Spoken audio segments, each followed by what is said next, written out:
de nombreuses années, nous essayons toujours de trouver des produits qui nous servent à remplacer les produits que nous consommons normalement, mais qui nous permettent quand même de manger sans avoir le déplaisir de grossir ou en ayant la satisfaction de savoir qu'il ne nous arrivera rien sur le plan de notre silhouette. L'huile de paraffine en fait partie.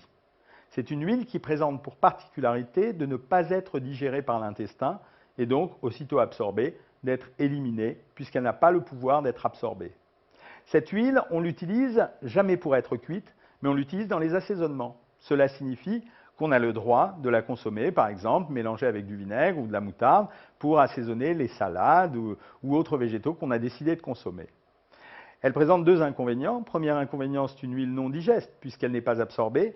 Elle peut donc provoquer quelques inconforts digestifs que les pratiquants connaissent bien. Et deuxième inconvénient, elle présente l'inconvénient plus grave par contre chez les personnes âgées de pouvoir se déposer en micro-gouttelettes et parfois aller jusque dans le système bronchique. Il faut donc la consommer avec prudence et savoir que lorsqu'on utilise de l'huile de paraffine, comme elle a un pouvoir visqueux extrêmement important, il faut en utiliser 2 fois moins que de l'huile normale. Et cela servira simplement à donner un peu de consistance à votre sauce sans vous pénaliser avec les matières grasses.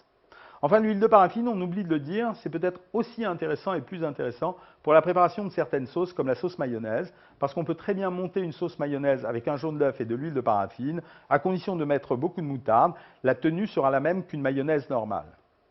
Sachez en tout cas que si transitoirement vous l'utilisez, vous aurez les inconvénients de l'huile de paraffine, c'est-à-dire une augmentation de votre transit, un petit risque chez les personnes âgées, inhalation de particules qui peuvent aller jusque dans les bronches, et bien entendu, l'inconvénient sera compensé par le fait que vous n'aurez pas absorbé de calories. Donc à utiliser avec modération. Bon appétit!